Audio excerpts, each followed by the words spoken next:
কলকাতা পুলিশের একটা গাড়ি, যে গাড়ির একেবারে যে ফিটনেস, সেই ফিটনেস কিন্তু বাতিল হয়ে গিয়েছিল 2024 সালের 10ই আগস্ট। এবং তোমাকে বলে রাখি, সেই গাড়িটাই কিন্তু পাইলট কার হিসাবে, শওকত মোল্লার কনভয়ের পাইলট কার হিসাবে ব্যবহৃত হচ্ছিল। এই যে রাস্তা তুমি দেখতে পাচ্ছ এখন, যে জায়গায় গাড়িগুলো রয়েছে ঠিক সেখান থেকেই কিন্তু শওকত মোল্লার গাড়ি আসছিল ঘটকপুকুরের দিক থেকে। সামনেই একটা স্পিড ব্রেকার রয়েছে, ক্যামেরা পার্সন অভিজিৎ দত্তকে বলবো ছবিটা দেখাতে, যেখানে মার্ক করা রয়েছে।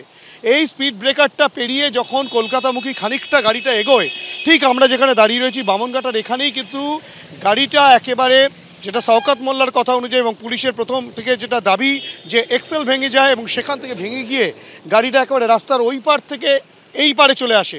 এবং সেই সময় সেই বাইক আরোহী, যার নাম মোহাম্মদ তাজউদ্দিন, যার মৃত্যু হয়েছে, তিনি কিন্তু এখান থেকে বাইক নিয়ে একেবারে বানতলা চর্মনগরের দিকে যাচ্ছিলেন। সেই সময় কিন্তু রীতিমতো এখানটাতেই, এই যে তুমি দেখতে পাচ্ছ ল্যাম্পপোস্ট, গাড়িটা বাইককে ধাক্কা মারে, ধাক্কা মারার পর এই ল্যাম্পপোস্টে ধাক্কা মারার পর তোমাকে দেখাবো, অভিজিৎকে বলবো সেই ছবি দেখাতে। এখানে ছোট্ট একটা কংক্রিটের একটা কাঠামো ছিল, সেখানে গিয়ে কিন্তু ধাক্কা মারে এবং তারপরে গিয়েই সেই গাড়িটা দাঁড়ায়।